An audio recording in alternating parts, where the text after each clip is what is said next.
Welcome to Strength Chat Podcast, presented by Kabuki Strength.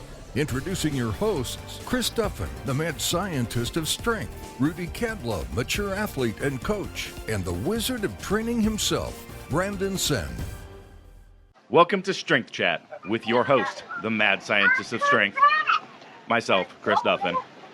And we have, to my right, well, actually, he's virtual. If you can hear all the noise in the background, that's from Dr. Rudolph, who's actually amidst riding a ferry right now. So, and to my left, put that in context. It's a boat.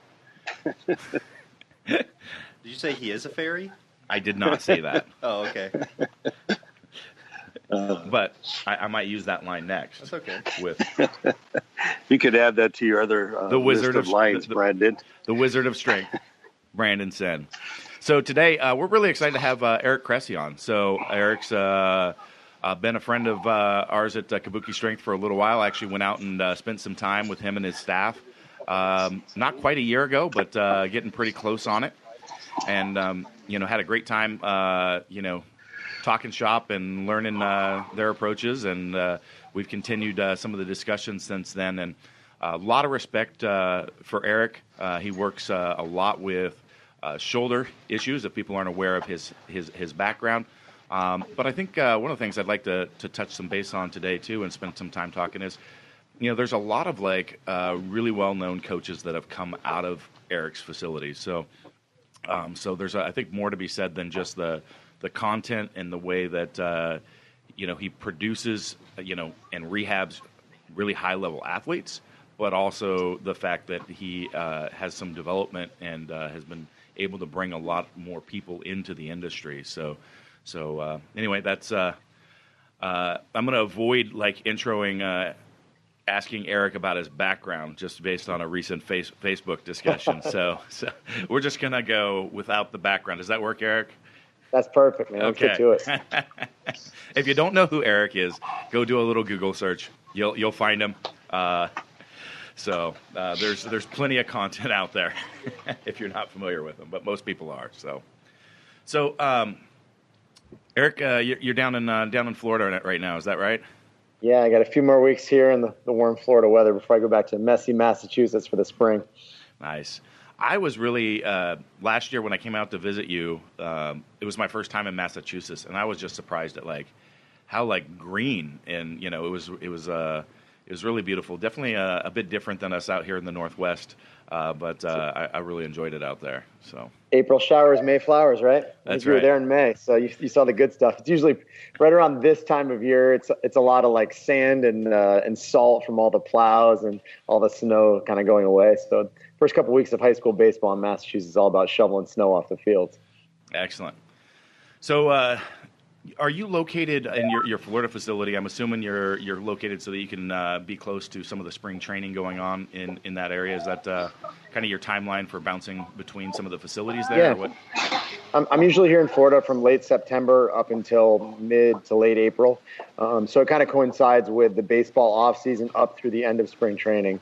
But yeah, we've got about there's 5 teams that have spring training complexes within 45 minutes of our facility down here. So we're kind of in a little bit of hotbed, not just for where guys live in the off season, but also being able to kind of stay involved with them during the spring training period. So it's been really, really helpful, not just for building the brand, but kind of extending the reach and being able to help guys for a larger chunk of the year. Yeah, excellent. And how long ago was it you opened that second location? September of 2014, we moved down here. So we're about 2.5 years in and, still feeling it out to some degree. It's still a new business, but yeah, we've got a little momentum on our side. So it's been a good move. All right. Well, I think that kind of feeds into some of the discussion I wanted to hit on in the intro is, running, you're not just multiple facilities in one town. You're split pretty large geographically between the 2 locations. And that's got to take a lot of toll on basically your staff development or having key people in places in some of those areas. And I think that's a conversation we don't get into a lot. And we've got a lot of gym owners, that are listeners to our podcast. And, I think it'd be good to just kind of talk about, in our industry, we're always talking about, movement quality, training methods, and we're going to get into that stuff. But one of the things that, there's not really a lot of education on is kind of like that, the business management, leadership, those sorts of content. And Rudy, who's on that ferry up in Vancouver right now, we can still hear you, Rudy. Good. I'm heading up there tomorrow because we're going to be taking a seminar with one of your ex-coaches. So I think Tony Gentlecore is one of the teachers. Oh, no kidding. So that's great. So we're taking a course with him and Dean Somerset Awesome. this weekend. So anyway, that brings home that point. So what's your philosophy, or do you have one kind of around development of your people, your staff, yeah. Yeah, absolutely. It's funny. Probably 8 or 10 years ago, I remember somebody asked Alan Cosgrove, at a seminar, they said, well, what happens if you put all this time and money into your people and then they leave? And his response was, what happens if you don't and they stay? So exactly. I think for us, it's incredibly important for us to have not just a really strong internship program, but also to make sure that our coaches are continuously challenged. I think it's very, very easy to actually get stagnant in our industry. You see a lot of people who, instead of having 20 years of experience, they have 20 years of the same year experience, and they don't really do a whole lot different. So we want our coaches not just to be exposed to a wide variety of assessment and programming challenges, but also different things on a daily basis and learning new things. So, both our facilities. Good afternoon, ladies and gentlemen. Welcome aboard the Coastal Renaissance. Hey, Rudy. This is the chief officer speaking from the Sorry. Rudy, can you mute your phone when you're not speaking? Oh. That was definitely the first foghorn I've ever heard in the background of a podcast. So we're impressive here. But yeah, to that point, we really go out of our way to make sure that we're trying to expand the repertoire, so to speak, of what our coaches can do. And in a lot of cases, we train our coaches to fill specific needs that we have. We want someone who can handle the post-op shoulders and elbows. We want someone who's really comfortable with the powerlifting client. We want to know someone who can handle the crazy asymmetries and the super lax folks that come in with crazy hypermobility. So I think you always try to seek those out in your staff, but I think when you extend that out to your internship program, I'm a big believer that you hire for competency and you hire for fit. And really, we can make anybody competent. We can teach people to be successful in our environment with, several months of onboarding with an internship orientation, timeline, but also spending, time with them for 4 or 5 months, really educating them. But it's really, really hard to evaluate fit unless you've had a chance to spend a lot of time with people in person. So that's why we really hire exclusively from our internship program, is we know that we get both competency and fit. And then, our staff kind of selects who jives the best with our culture and, who fills that specific need we have. So your internship program it's a great opportunity to make yourself better by teaching and really, mastering a subject so that you can dumb it down and make it, super easy to apply across a number of different people. But at the same time, you actually have kind of like an accidental staff training / breeding ground. Yeah. No, that's great. That's a really valid point. And I was actually reflecting on some similar thoughts this last month. We've been hiring a lot of new people this year as we've been growing. And, the traditional hiring process, I think, has a lot of opportunity. Like just looking at a resume and going through just the interview process. Some people interview really well. Some people put their content down on paper really well. They can sell that stuff. But it doesn't mean, like you said, that they're going to fit with the culture that you have, that they're going to be able to perform the tasks. I'll have people, this might let the secret out of the bag, so... But I just can't believe, I'll have people message me on, Instagram or Facebook about, jobs. Yep. And I'm like, really? Have we lost that level of professionalism that you can't? It's amazing. That you can't do that. So I'll just reply with, send an email to me. Yep. Absolutely. And then they'll be like, they'll be like, what's your email? Well, you've just failed the test. That was your interview, bud. That was your interview. That's you can't, because we're a small organization. I know you are as well. If people aren't going to be go-getters and absolutely, if they need their hand held, it takes literally 3 clicks to go to the website and find my email address. That's the tripwire, right? It's magical, isn't it? Exactly. So here's a crazy story. My business partner does this intentionally. So Pete oversees our entire internship program, both in Florida and Massachusetts. So he's like the magical gatekeeper. And for our summer internships, we'll usually carry 5 in Florida and 6 in Massachusetts. So you got 11 spots. And I think last year we had like 177 applicants or something like that. So, I mean, when you actually like go and do the numbers, like our admission rate is lower than the Ivy Leagues for a lot of these internships. And so what he has in like huge, bold, bright writing, it's italicized and it's underlined. It says, make sure that you submit these 3 documents as one PDF. So one's like an informational packet where you say, here's your name, your address, your email, your phone, which semester you're applying for. Page 2 is your resume. Page 3 is your cover letter. So you have those 3 things. And if we get 177 applicants, Pete's either opening 400 something documents or he's opening 177. So there's like a massive impact if people don't follow information. It's over 40% of people. This is like as bold as it can be. It's massive and they miss it. And it's like the quickest like application right in the trash bin. It's challenging because like we'll have scenarios where like somebody I know and trust has like called ahead and said, hey, this guy's a rock star. You really need to get him. And then he'll go and do that and be like, oh man, I guess I still got to give him an interview. But it's astounding how. I totally agree. And it's like there's 3 things. So I gave one example of one, but I try to put some similar filters in place. And it's one is, do you need your hand held or can you go actually like search and find stuff and do things on your own? 2 is just what you're talking about. Can you follow direction? And 3 is, can you actually perform the work and then fit in with the team, which you're not going to find. And that's where your internship process. And we kind of vet people. Basically, we have a lot of people that come through our gym and stuff like that. And, we really have the non-traditional, hiring process that is not based on what the resume looks like and what a single interview like does. And it just seems so much better, having. I have like actually a really recent story that's funny is Theo Epstein, who's the man behind the Chicago Cubs and previously behind the Boston Red Sox, like bringing both these organizations in the 21st century and winning their first championship in 80-something years. He actually gave an interview recently where they were asking about, career success and how people can, jump forward in this world and live the life of their dreams. And he made a comment, and I can't remember the exact number was, but he basically said there is 10% of your boss's job that he absolutely hates. Like there's stuff he despises. If you figure out that 10% and do it well so that he doesn't have to work at it, you'll be employed forever.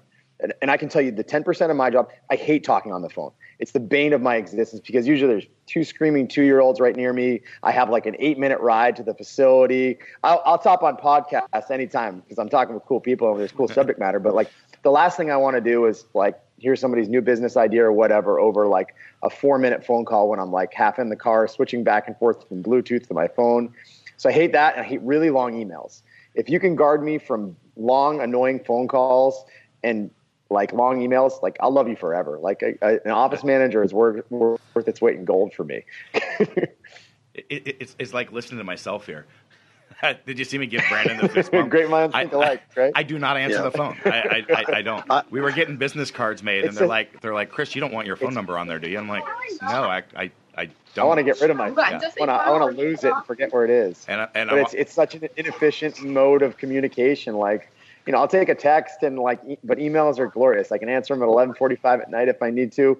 Whereas phone, you're playing phone tag for days to try to get a 2-minute conversation in. Exactly. So. I'm like, if it has to be a phone call, it's got to be scheduled. Like, it's not something that I just pick up. Rudy's the opposite of me. I do voice memos actually. Okay. Where I know that I'm not going to get them on the phone, so I'll do it a lot when I deal with like physical therapists when we're referring an athlete to them or something like that. I'll do a little voiceover of everything that you need to know, and I'll send it to the PT, and it works awesome. That sounds good. Everybody appreciates it. And then email, same thing.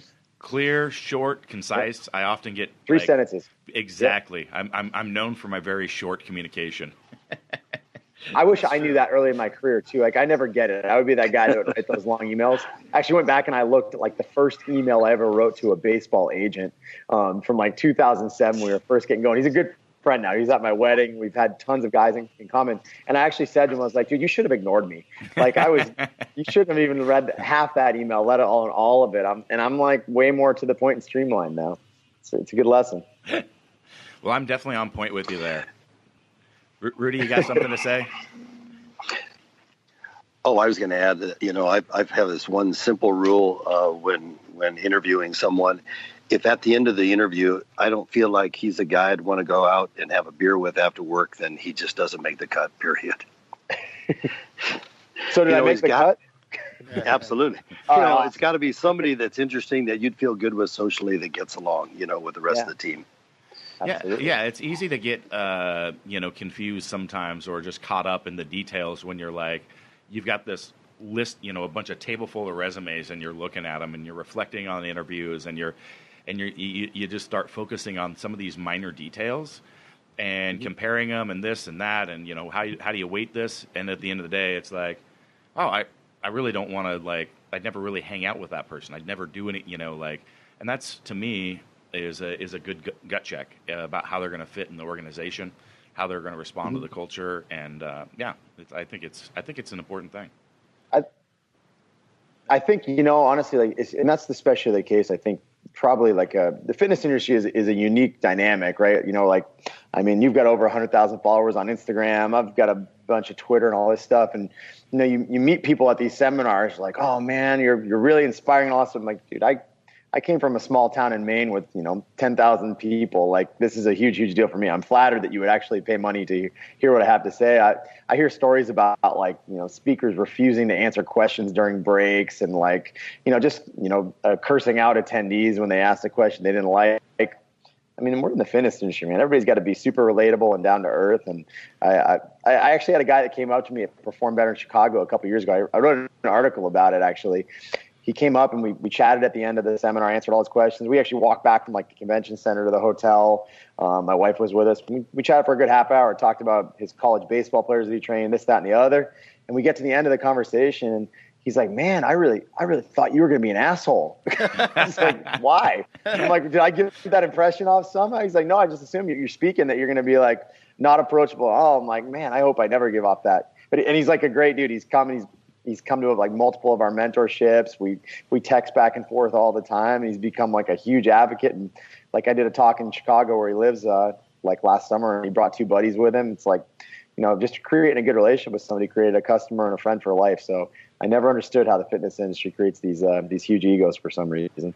No, we see the same thing with our seminars. We'll get one person from a gym one time, and next time their trainer, and the next time it's next. We've ended up working with 5 or 6 people from the same gym that keeps running through our seminars because they just go back and talk about the experience. So absolutely. And it's funny, I've heard stories. We do an open gym policy where someone's in Jupiter for the day on vacation and they want to come over and watch us train our pro guys for a couple hours. It's there's no charge. We say if you want to come by and you feel obliged, you can donate $10 to the charity that we support or something like that. But there's nothing to come in and watch. Nothing we do is secretive. And as long as you're a good dude and you're not getting in the way or anything like that, everything's fine. So we do that all the time for people. But I've heard stories about people charging hundreds and thousands of dollars for people to just come in and be a fly on the wall and sit in the corner of a gym. I'm like, this is the most absurd thing I've ever heard. We gotta all pay it forward and help people out in this industry. It's important. Even as an extreme, we were just at the Arnold, whenever that was, early March, and we've heard stories of different individuals actually charging for autographs from the person they follow or what. I'm like, come on, what? I just got one from a gym that when I was traveling to Phoenix.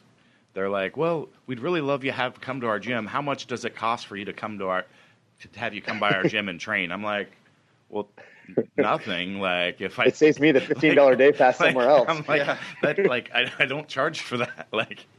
But on the lines of the staff development stuff again, last year when I came out, it was great. It looked like you have weekly, in-service development with your staff, and Brad Cox from AccuMobility and myself did a demo and worked through some stuff with your guys, and it was a really good experience.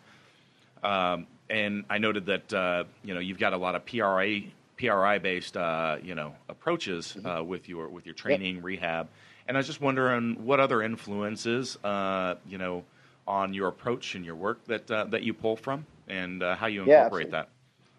I think we got a little bit of everything. I did my grad degree at the University of Connecticut. What was interesting about my experience at UConn was we didn't have a true biomechanics lab. So our master's program was much more like exercise endocrinology heavy. And I'm a biomechanics, functional anatomy geek. So I was really doing more. I would do my electives over in the physical therapy side. So I was really, really fortunate to have class with like Dave Tiberio, who's basically Gary Gray's right-hand man. So I had some exposures to those schools of thought, some conventional physical therapy history. I think some of the stuff that's really heavily influenced us besides PRI, our staff, most of our staff has gone to SFMA. So definitely like an FMS, SFMA component. Spent a lot of time working with a guy named Eric Schoenberg, who's a great physical therapist near us, who is really involved with Shirley Sarman at Wash U. So there's definitely like a diagnosis and treatment of movement impairment syndromes component that I think plays into what we do really, really heavily. So I think, at the end of the day, you're taking some of that, you're throwing alongside what we've all learned in like powerlifting gyms over the years. And, Greg Robbins brings some velocity-based training stuff to the mix. There's all kinds of different things that I think come together. And, there's also stuff that we just learned in the trenches, like I've been using weighted balls to write throwing programs in some capacity since 2007. Before that, really, I hadn't had anybody ever train me about it. I just knew like Derek Johnson was the pitching coach at Vanderbilt, and he had guys throwing the crap out of baseballs, and he was a big weighted balls guy. So I tried to figure it out on my own. And then, the Eastern European track and field coaches have been using them since the 40s. So, we were trying over and over and over again just to try to sort it out. So I think some things you learn on your own, and you test the waters and you see how it goes and you tinker and you modify. But you've got to have all different stuff, because we both know, on the manual therapy side, even some people respond to grass and some people respond to dry needling. Some people do well with active release. You've got to have different tools in your toolbox to get to the right end. So lots of different philosophies all kind of converge together. And I don't want a bunch of robots who all agree on stuff. I want guys that all have some unique perspectives to bring to the table.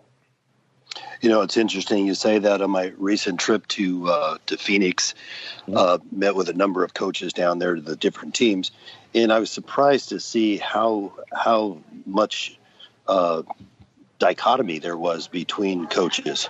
Yeah. I won't mention names, but there was one coach that didn't want to share a whole lot, but he is now getting into velocity-based training. Yep. Not a big strength guy. He doesn't train his guys heavy at all, as opposed to another coach who trains heavy squats during the season. Yep. It's pretty interesting how different in the same industry guys have drawn from different things and developed their own philosophies. It's massive. You can even see it in the way that facilities are structured. I remember walking into a lot of spring training complexes are shared by two teams. So one's on right field side, one's on left field side. And you can actually walk into different organizations, training rooms, and even see what the focus is. Where you walk in, you see all the really high training tables. Usually they're more stim, ultrasound, and ice. And you walk into the other side, and there are lower tables, which are much more manual therapy based, things like that. So you'll see different approaches reflected in the way the facilities are designed, not just what's going on in the facility. So there's definitely, not all organizations are created equal. That's not just baseball. That's professional football. You still have organizations that are heavy, machine-based, one set to failure, whereas other organizations are squat heavy 3 days out from game time. So there's a high amount of variability across all professional sports, and it's not to say one person is more forward-thinking than the other or anything like that, but there's definitely a lot of differences. And as an outsider, I feel kind of blessed because I use that information to counsel our guys when they're free agents, when they're going into the draft, on putting them in the best situation that's going to be a good developmental opportunity for them. How does that? Yeah, I found. I was to say, how does that affect you again working as an independent when you're working with some of those athletes that may be actually working in the facility while you're doing their training, or that you're doing the helping assist or manage the rehab, let's say post like Tommy John or something like that. How does the specific organization's philosophy influence, and how do you manage that when you're interacting with those? I think above all else, we work really, really hard to create and nurture relationships with teams wherever we can. And I think more often than not is even if I might not know their team physical therapist or their team strength coach or whatever, I do have some direct contacts within the organization. So very rarely are we ever put in a position where the bad guy or anything. There's always open lines of communication. That's something that we really seek out so that guys do have consistent care across the board. What I would say is that where baseball is probably different than any other sport. Like if you go to the NBA, right, like they've got a 4 to 5 person, support staff on the sports medicine team to handle 12 guys. So there's a high amount of individualization, and they can do some amazing things. Baseball is different, right? Like, so, I was talking with a good friend in professional baseball. He's like, we have over 200 guys in camp. We have to cut a bunch of guys to get down to about 160. So you have 160 athletes in most professional organizations during the season. There's a lot of turnover. There's a lot of guys coming in, coming out, getting traded, getting sent up, sent down. They actually, I think, appreciate it when we do a good job in the private sector in the off season to teach guys good techniques, to teach them how their body is unique. Because honestly, it's one guy less that they really have to worry about. So I think there are a lot of people that appreciate it for that, is that we make their jobs easier if somebody comes in and has good training techniques. But what I think you want to be careful of is you try not to speak badly about anybody. And don't get me wrong, there's some pretty crazy stuff that we would never do, that we disagree wholeheartedly. But I think you got to find a way to find some common ground so that you can do what's the athlete's best interest. So I think probably the only exception to that rule is dealing with our guys on the amateur side is, when we're talking about pre-draft scenarios, there are absolutely situations that are better for an athlete's long-term career. I can think of multiple organizations that you just don't want to be drafted on. If you look at their track record of injuries and not getting guys healthy to the big leagues, things like that. Above all else, I work for my athletes. They're our customers. They're the people I care about the most and have the strongest relationships for. So, I want that 17-year-old kid who gets drafted to be able to make a living playing professional baseball, so that he's not, 31 years old having to go back and be a freshman at college to figure out his trade late in the game. So I think those are struggles I deal with probably more so. Dealing with players who are already in baseball, what you have is what you're going to get. You're not going to be able to get a guy traded or anything like that. So you have to meet them where they're at. But on the amateur side, we try to push a little bit more to help get guys into good developmental situations. And thus far, it's worked out pretty well. I found it really interesting down in spring training to visit with some of the strength coaches and say how difficult it is for them during the off season to work with these guys, because these guys all, the end of September or October or whenever, however, depends on how deep they might go. But once they're gone until spring training. And a lot of them have their own, these guys are all high salary guys who can afford their own personal trainers. And the strength coaches are struggling to get them to, do the programs that they'd like them to do. The one coach was telling us he traveled all the way from Japan on one end all the way to Dominican, trying to check in with some of these players just to see if they're staying with their program. It's a big challenge. There's just so many guys. There's a lot of turnover too. So you got to meet the new ones that come in as free agents and, help. Or you get in the middle of the season or something. But I was thinking that that must be an opportunity for you, at least working in the off season with these guys. Yeah, it certainly can. And I think what we work incredibly hard to do is, like I said, nurture relationships. So, it's where in Jupiter, the Nationals just opened up their newest spring training complex down in West Palm. And it wasn't quite ready, actually, when a lot of the guys started to report February 1st. So we actually had probably a third of the Nationals guys who went to big league camp training at our facility. Some of them had been with us all off season, and, guys that I had known for an extended period of time and worked with over a period of time. But we also had an influx of 9 or 10 big league guys that came in over the matter of a week. And, that came about in large part because Matt Iden, their strength coach, and I have been good buddies for years. And we've communicated on, everything from just talking shop and picking brain about training ideas to also, specific athletes and things like that. So I think what you do is you look to nurture those relationships. You realize that we're all in this together. We all need to share and help each other along. So, Matt and their manual therapist came up and hung out at the office a couple weeks ago. And we just, on their off day, talked shop for a couple hours about specific circumstances. Some of their athletic trainers and another one of their front office guys came up a couple weeks ago to see how my business partner does manual therapy, because, one of their pitchers had really liked what our office manager, my business partner had done on the massage side with some adductor stuff he had. It only gets better if we share. And I think those relationships that are so strong, and what you look at is that's an organization that in 2015, I've actually looked at the numbers. They spent almost $43 million in disabled list time on players. And after 2015, they revamped it. They brought in some really sharp guys, and they pushed to have this forward-thinking medical staff. Last year it was only $12 million. So you get forward-thinking people that care about getting better, that care about doing outreach, that will stand on their heads to figure out the best way to take care of their players. And they literally save $30 million. And I see that. So, it's how you emphasize that on a daily basis with how you do the outreach and how you cultivate relationships with people. So, Nationals did some pretty powerful stuff there, and it's because they have good people who are open-minded in the right places. Prehab's a lot cheaper than rehab. It's true. You're going to pay me now or pay me later. You might as well invest a little bit. Exactly.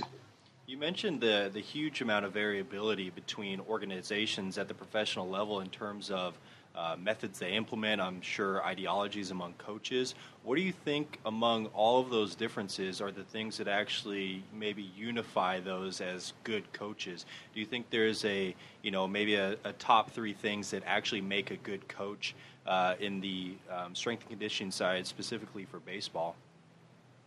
That's an outstanding question. I think, we always talk at strength and conditioning about the 10% we disagree on. Nobody ever really takes time to take a step back and thinks about, what are the 90% of things that we agree on. I'd say the first thing that popped in my head when you asked that question is individualization. They understand that not all pitchers are the same. What we do with a Corey Kluber is actually substantially different than what we do with a Max Scherzer. They're different body types, different histories, all these different things. So I think individualization is the biggest piece of the puzzle. And, when you get that scenario when someone's just putting that one-size-fits-all program up on the dry erase board, yeah, it might work for 80% of guys, but there's going to be that hypermobile guy that you're stretching like crazy and you're kicking the can down the road on him who wind up with loose bodies in his elbow or something like that. So I think individualization is a big, big part of it. I think the other one that if you talk to most of our players, one of their biggest frustrations about professional baseball is the lack of communication. The good organizations give players a feel for where they stand. They say, hey, if you're in AAA and you can't get to the big leagues, the reason you're not here is because you don't command your fastball, or we think you need to improve your changeup, or whatever it may be. So they know what they need to work on. And I think that's not just a front office scenario where they're communicating to the players on what they need to be to be successful, but I think it's more about what the coaches are communicating to the players. How do you feel today? What are you working on? How did this work for you? Where do you feel this? Is it all right? I'm a baseball outsider. I played baseball up until 8th grade and was actually a better tennis player. I have to do a lot more listening. I have to ask a lot more questions, and I think it has a lot to do with our success. I think communication is something that's really, really big. And I think at the end of the day, probably number 3, at least in the baseball world, is a true understanding of what goes on with baseball players. And that sounds like a silly thing to say. You would think that everybody who jumps into professional baseball would have that understanding. They don't. You have a lot of people who, are in their first year who haven't really understood the fundamental biomechanics of the movements that involve, throwing and hitting and things like that. So I think there are a lot of people that are managing throwers at a very, very high level who don't necessarily appreciate what the unique demands are thrown on their body is. So if you can individualize, you can communicate, and you can understand those true functional demands, it instantly puts you in the top, 5 to 10% of coaches out there. Yeah, those things are really, you could apply that to any industry, any sport. Absolutely. Just changing the third one with the sport. We talk about individualization, and that's interesting that you listed that as the first, because that has to probably be the most challenging of those three. Yeah. I mean, obviously you come in with a strong understanding of the sport, and you kind of have that understanding and you can learn. But individualization is an ongoing thing. I mean, especially you mentioned with having 160 potential players in season, managing all of those things. How can a coach go about doing that? Is it enough for, a small coaching staff to just grind it out and meet with every player and go through a thorough assessment program? Yeah. Or what do you think the steps that someone can take to actually individualize a baseball player's strength and conditioning? It definitely can. I know personally because I do it each off season. I see all these guys for an initial evaluation. I spend 45 to 60 minutes with them, going through everything from how many innings do you throw to where did you get sore, what did you do differently this year, what are you working on, what's your body weight, and obviously a thorough movement assessment. And I know that on an individual level, I manage more guys than a 25-man big league roster. I manage more guys than a 40-man big league roster, and sometimes these are guys. I mean, Blake Trinan lives in Walla Walla, Washington, and we have other guys that are on the other side of the country, over here. So we do watch over from guys from afar because we've learned how they move uniquely, and we've taught them how to move with some, kind of upfront coaching cues and a good movement education that makes them comfortable with it. So I definitely think it can be done. I don't think the numbers game is a valid excuse anymore, particularly because you see more organizations investing heavily in resources to really support that staff. And I think beyond that is, especially if those guys are geographically not convenient, you do outreach. You figure out, hey, they're in this part of the country. I know this guy who can keep an eye on them. So it always kind of drives me bonkers when I hear about some, big league guy who lives in the backwoods of Mississippi or something like that, and he doesn't have anybody to work with him. He's lifting in his basement or something like that. It shouldn't happen at this point in time, because the amount of money you would spend on the disabled list if something goes wrong is so much less than you would spend to hire him a personal trainer for the offseason just to keep him on the right path and adherent to a program. So that's the big thing I try to do, is not just give guys programming, but make sure we put them into good environments. Maybe it's, hooking guys up in Atlanta to go lift at Georgia Tech, or, Tyler Beatty is one of the Giants' top prospects. I've trained Tyler since his sophomore year in high school. He's marrying a girl from Houston, and I connected him with Ben Fairchild down in Houston, who does a great job. So you stand on your head to try to not just give these guys good programming, but also put them in a good environment with some helpful coaching whenever they need it. Well, yeah, you're really talking about putting them in the actual atmosphere, giving them the opportunity to be successful beyond just the numbers of do this, do this, do this. That's infinitely important. We do that a lot. Especially with, we get a lot of online clients who come to us just really beat up, and they're like, okay, fix me. Like, well, that's not really how it works working with someone online. So we have to refer out. And, luckily we have some really good connections that we can send people to. And the second point you made was communication, and that's huge, especially for, our individual needs as a coaching company being solely virtually. We have a handful of in-person clientele, but that's the first thing that we go through in our Skype discussions with clients. Is it's so important for us to have an open line of communication, and this is not just me sending you a training program. I think the thing that interests me the most, and probably the direction we can head, is the actual individualization of baseball players. So you mentioned knowing the dynamics of baseball, knowing the dynamics of different body types. What do you think are some things that you would assume someone who's in the baseball realm just kind of misses? Is there a common thing that is that you see that is passed over, or do you think it's just a matter of individualizing further? Yeah, actually, I think there are two things that come to mind right away when you ask about that. I think the first thing is one of the things that can often make a player successful is not necessarily just athleticism, but traits. So characteristics, long fingers, crazy joint laxity. A lot of players, I've seen guys who throw 95 in the big leagues who have 17-inch vertical jumps. It doesn't make sense, but that's who they are. So they do it through different mechanisms. So I think for me, first thing is you see a lot of guys who are very, very hypermobile. So crazy, hypermobile, and having extreme joint range of motion. And what happens with them? In many cases, they get thrown into programs where they're just stretching like crazy, and in many cases winding up with problems secondary to that. So I think the second thing I would say is that a lot of folks don't necessarily appreciate that asymmetry is normal. And in fact, asymmetry may be something that makes them successful in what they do. So if we look at the majority of major league pitchers, 95% plus, they have crazy retroversion in their proximal humerus. So basically what happens is when they're young and developing, they go out and play catch in the backyard with dad. They literally warp their growth plate to allow for more layback during the throwing motion. So when you measure that on a table, you're going to see increased external rotation on the throwing shoulder, decreased internal rotation. There are a lot of people that see that, and maybe they do like a functional movement screen and the shoulder mobility test with the right on a right-hand thrower, the right arm behind the back. Testing internal rotation would be terrible, and it would be far less than the opposite side. So people automatically think that they're going to go and stretch that out and make it better. And in reality, we know that people who don't have retroversion are probably more likely to blow out their ulnar collateral ligament. They'll do whatever they can to get their arm back. So if you go and you try to stretch that individual, you see a lot of people doing sleeper stretches. What do you wind up doing? You wind up tearing their posterior capsule or beating up their rotator cuff quite a bit. So effectively, it's people that are trying to stretch out an advantageous alignment change, which is crazy, but that's what happens when someone doesn't see, a host of different people, in the same population over the course of a career. Yeah, that makes complete sense for baseball. I mean, I played baseball for the majority of my life, not past high school, but every year up until then. And I've noticed some of those asymmetries myself, especially now moving from a sport that was very multi-planar to now being in a completely sagittal sport in powerlifting.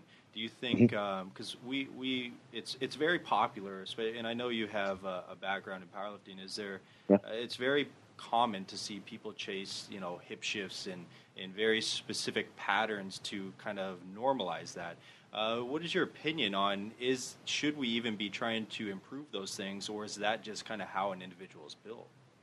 Yeah, absolutely. I think I was one of probably the first strength coaches to really get involved with the Posture Restoration Institute, and I still believe in it wholeheartedly, and I've kind of gone out of my way to make sure to spread the word and stuff. So you'll see a lot of people that initially started with it, and I think maybe that can be misconstrued because really it's 1% to 2% of our overall training philosophy. It's one or two exercises during a warm up.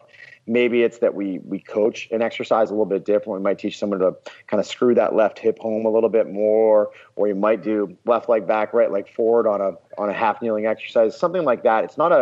This isn't like 90% of our training philosophy, right? We're not taking it to that extreme. So my mindset has always been that it's a way to get a transient reset to neutral, where if someone, is stuck in a heavily extended tone, or they're stuck in that classic left AIC posture, yes, there are some quick resets we can do to transient improve range of motion and make those changes stick a little bit so that we can go and we can follow up. So, I think PRI has a huge benefit just in terms of optimizing alignment, because you never want to stretch a joint that's out of alignment. If you do that, you create instability. So, but it's not like we've stopped foam rolling. It's not like we've stopped doing manual therapy. It's not like we've stopped doing a lot of the stuff that we were successful with. We might have subbed in that 1%, but at the end of the day, it's a means to an end, right?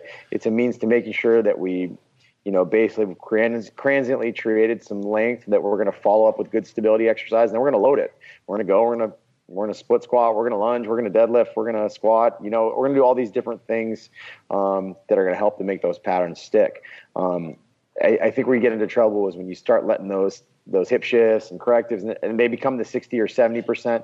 But just as importantly, you become an alarmist. You say that an athlete couldn't possibly go out and participate in their sport without being in neutral, things like that. That's not reality. When you have a guy that's got to go out and throw 230 innings in the big leagues, like, he's not going to be in perfect shape every time out. You have to make him serviceable and good enough and ready to roll. Yeah, that's a really important point that I think people miss, and us being promoters of good movement, we see that as well, where people get too far down, like trying to chase the minutia of detail. And if we get down back to that discussion where you're saying, where Brandon asked, what's the commonalities between coaches?